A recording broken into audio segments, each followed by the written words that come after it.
I see that there's some brave men that jumped the guardrail today. So 6 brothers that said we're not afraid to cross that line, so that's good. What did you learn last week besides the front row is regarded as a guardrail? Leadership is, we define leadership. Leadership is what? Somebody tell me. I'm sorry? Influence. Leadership is influence, okay? Leadership is influence. Leadership requires what? Vision. Yes, you can't lead without vision. And then our third point was leadership is a what? Stewardship. Yes. You may have worked hard to get to the position of leadership you have or to have the influence that you do, but God can take it away just like that. It's a stewardship. So last week we defined leadership. Today we're going to look at the hard work of leadership, okay? And then next week we're going to take a leader from the Bible and just learn from him, and we're going to do that the rest of the time. But today we're still kind of in this introductory part, but the hard work of leadership. The Apostle Paul said 3 times, "Follow me as I follow Christ." Now, sometimes we say, well, really he was just telling him to follow Christ. But no, he wasn't just saying follow Christ. He said, follow me as I follow Christ. And he wasn't saying that in arrogance. He wasn't lifting himself up. Paul was a leader who said, you can follow me as I'm following Christ. Can people follow you?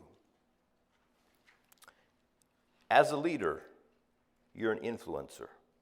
You have people following you. And I'm sure many of you have positions of leadership here today. Many of you may not have a position, but you lead by influence, and people are following you. Whether it's in your workplace, whether it's in your church, at a school, in your community, but you can be a leader, a person of influence. What would happen if those that you are leading would stop following you? You know, for many of the positions and the places where you have influence, where you lead, your followers don't have to keep following you. Okay? Now, if you're the one that writes their paycheck, you have a little bit of pull for them. Okay? For those of you in church leadership or in mentor type of leadership, that's totally voluntary following. And that's actually the highest form of leadership because they don't have to, and you really don't have it over them.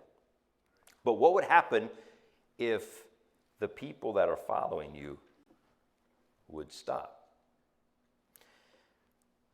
Why would anybody stop following their leader? Today I'm going to give you 3 reasons why people will follow you as a leader. And I'm confident if you do these 3, you're going to be a leader that can say, follow me. Just like the Apostle Paul did. You can follow me as I follow Christ.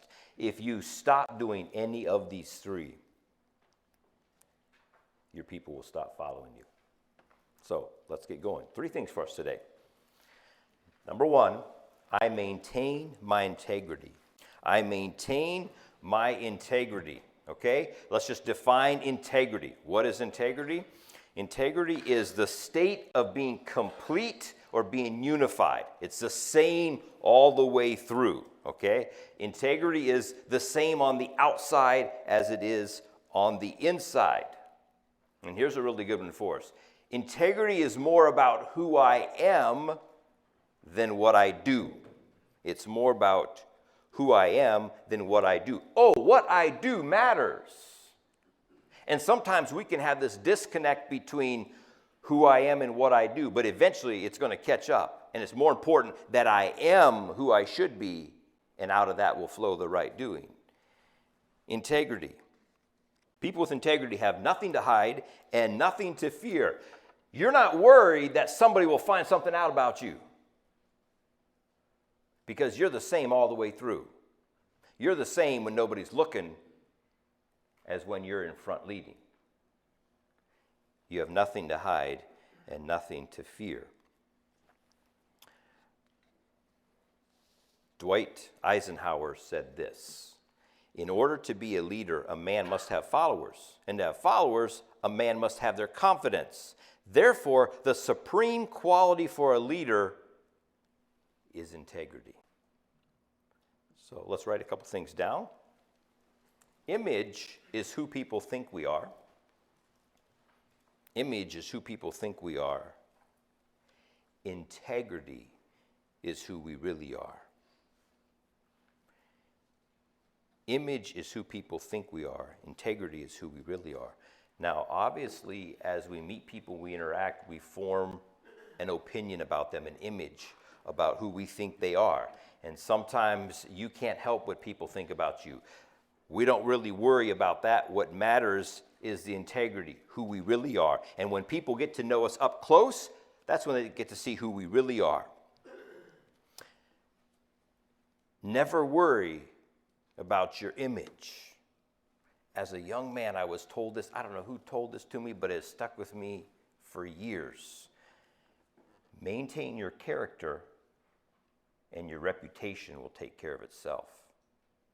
Sometimes we're worried about a reputation, an image. And the Bible does say a good name is important, to be rather chosen than riches, right?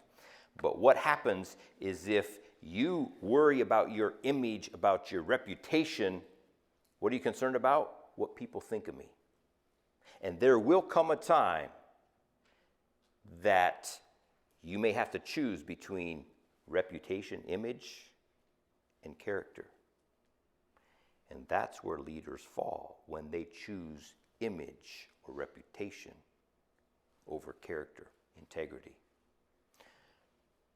Sometimes doing the right thing, you may get misunderstood. And sometimes people may put things out there about you.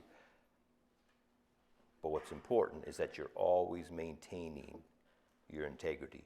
And your reputation will take care of itself. It may take a while. It may be difficult. But it's integrity that matters. It's not your image that causes people to follow you. Oh, that may get a jump start and people may get on board. But if they get to know you up close and they realize that's not who I thought they were, they'll stop and they'll find somebody else who's the real deal. Many leaders lack authority. This is a very important concept for us. Many leaders lack authority because they lack integrity. Well, what type of leader am I if I don't have any authority? Well, if I don't have their confidence, if they don't trust me that I'm a man of integrity, I'm not going to have any authority as a leader. Many leaders lack authority because they lack integrity. Now, what happens?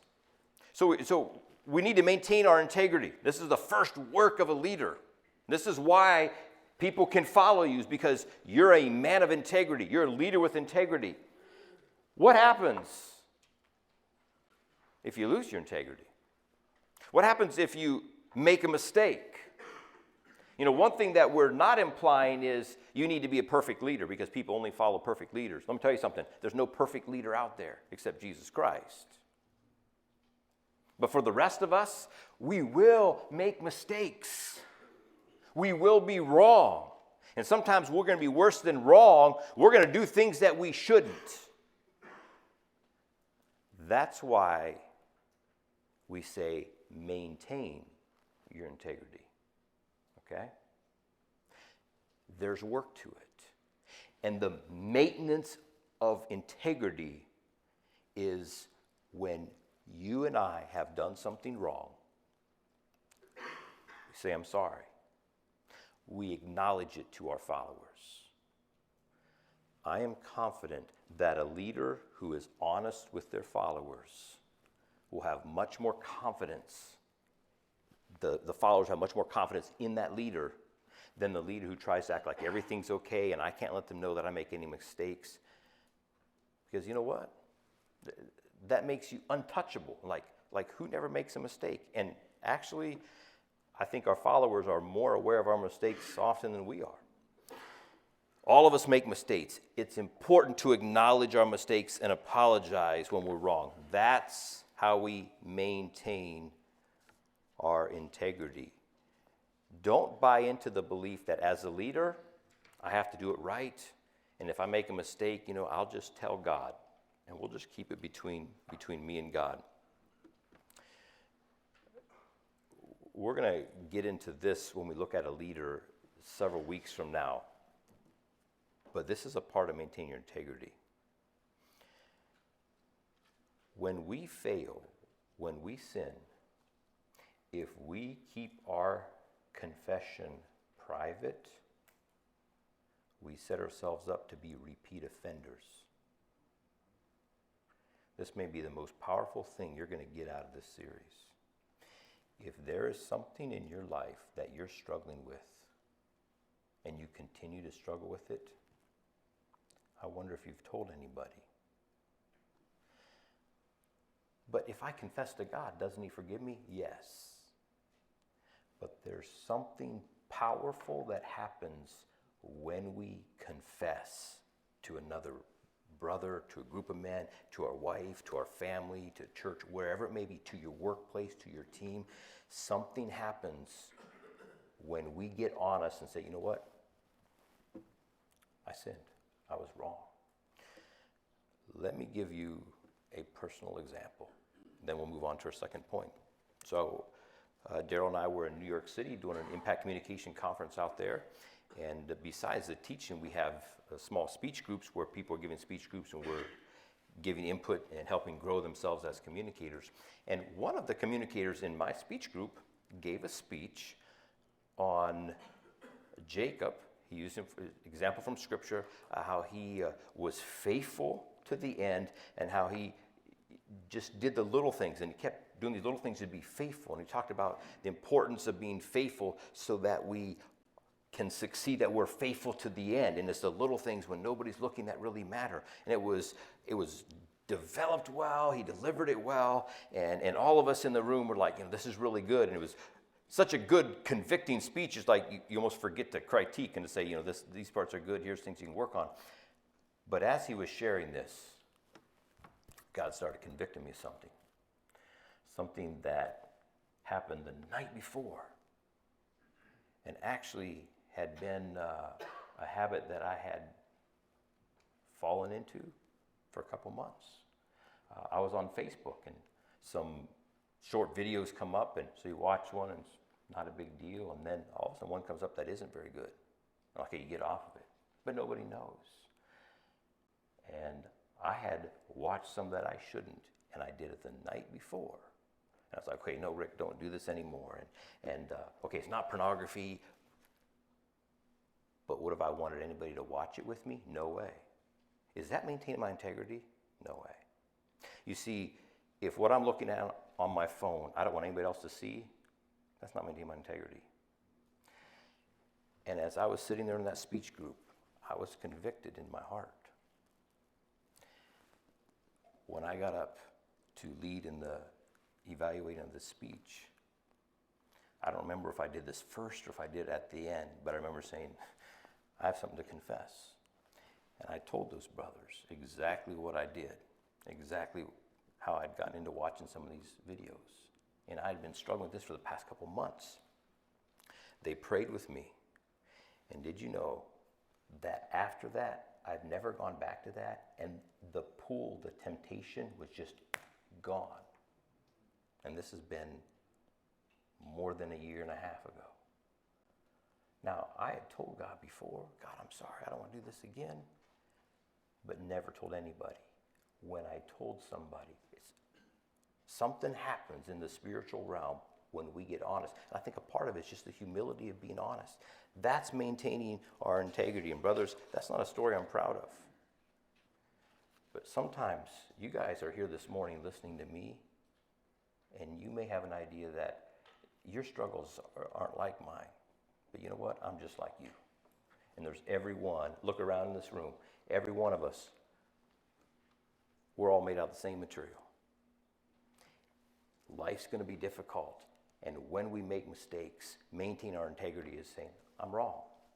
That's the first reason people will follow you, is if you maintain your integrity. The second reason people will follow you is, I have priorities. I have priorities. If people are going to follow us, we need to have priorities. As leaders, we need to learn to think and do things in order of importance. You have a position of leadership. People are counting on you to get things done. So we need to do things in order of importance. You have people counting on you. You've got to do the important things first. A major difference between a leader and a follower is a leader's ability to do this, to number one, to think ahead. A leader can think ahead. And secondly, a leader can prioritize responsibilities. So as a leader, somebody, they've got vision. They can think ahead, and we can prioritize. Okay, this needs to be done first. And then we do these things. So as leaders, we need to have priorities, or we're not going to be able to lead well. When it comes to priorities, so I'm going to break down these priorities into two categories for you this morning, okay? When it comes to priorities, I see there's two areas that we've got to make sure we've listed our priorities. The first one is relationships, okay? None of us will lead well if we try to forget about relationships and we're just going to do our job, okay? Because you're going to work with people, and it's important to have healthy relationships. All of us here as men, as leaders, all of us have relationships. So we need to prioritize relationships. Which relationships matter most in your life? Which one should you be giving the most attention to? You probably have more people in your life than what you can give enough time to. So where do you start? Who's first? So we prioritize relationships. We prioritize responsibilities, okay? We prioritize relationships and responsibilities. As a leader, you have things to do. So you need to make sure that you are prioritizing responsibilities. You can get those important things done. You've got to-do lists for work, to-do lists for family, for home, for church, maybe your hobbies. Hunting season's around the corner, and there's probably one or two of you that have thought about hunting before. And if you're going to make sure that happens, you got to prioritize when you're going to do. My 17-year-old son would like to hunt, and so we're going to work on a tree stand this afternoon and get it fixed up so it's ready to roll. If he's going to hunt, we've got to get that done. You've got to prioritize responsibilities. So I have priorities. As a leader, you have to have priorities. You can't just do things as you feel like it. Priorities in relationships, priorities in responsibilities, and we'll talk about them in our discussion questions at the end. How do we make sure we keep priorities? You know how we do it? It's by making a schedule. If these relationships matter more to me, then I'm going to make sure I plan on and I've scheduled investing in those relationships. For myself, just looking at priorities as a leader, so obviously for all of us, our relationship with God is first, okay? After that, as a married man, I'm a husband. That is my second priority, okay? Second only to God. There is no other responsibility that can take, or relationship take priority over my relationship with my wife, because I'm her only husband. That's my job. Nobody else can fill that for me. So that needs to be up there, all right? And what's amazing is all of us married men here, we knew how to find a wife. You pursued, right? And then after we win her, too often we stop pursuing. That's because you've moved her down the list of priorities. No. Relationship with God, relationship with wife, I have children. No one else is their father. It's my job. And I'm to train them up in the ways of God. So that's got to be my next priority. I haven't even gotten to work yet. If all of us would do our jobs as husbands and fathers, the work of the kingdom would be a whole lot easier. Am I pursuing my children? Am I investing in them? After that, then I have my work relationships and that type of thing. But I believe that that's the order it should be in. My relationship with God, then my wife, my children, and then my other relationships, whether it's my church relationships, relationship with my board, with my authorities, relationship with other men. Let's look at the third reason why people can follow me. I am self-disciplined. I am self-disciplined. This is our third reason why people will be able to follow us. In studying the lives of great men, the first victory they won was over themselves. Self-discipline came first with all of them. All great leaders have understood that their number one responsibility was for their own discipline and personal growth. Let's write that down. It's for their own discipline and personal growth. If they couldn't lead themselves, how are they going to lead others? If they couldn't lead themselves, how could they lead others? And I wonder this morning, as a leader, how disciplined are you? Is your body under control? Sometimes our body, we can't say no to it. And that affects our eating habits. That affects any desires. Our body is to be under our control. We're actually just living in this body. It's a temporary body. And you don't want your body to control you. So what if you would just take one day a week and fast? Oh, that's hard work. No, leaders don't need to do hard work. That's for the followers. Oh, wrong. Is there anything that you're addicted to apart from the Word of God? You know, could you skip coffee for a week? Could you get off of social media for a week, a month, a lifetime, or whatever? What are things, do you have a hobby? I mentioned hunting. Some guys put more energy into hunting than they do into their relationship with their wife or their children. What if you skip a hunting season and say, this year, instead of investing in that, I'm going to invest more in my family?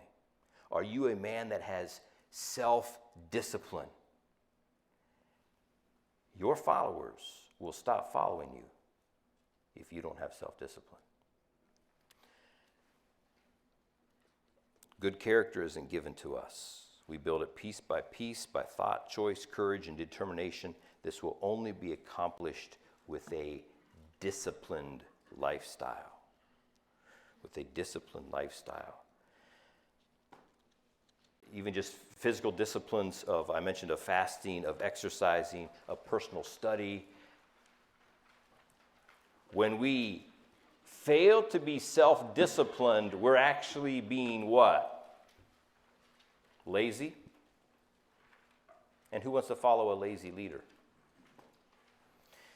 You can follow me because I maintain my integrity, I have priorities, and I am self-disciplined. I believe the Apostle Paul was all of these. And that's why people could follow him. That's why he could say, you can follow me. I believe that if you and I maintain our integrity, have priorities that we keep, and are self-disciplined, people will be able to follow us.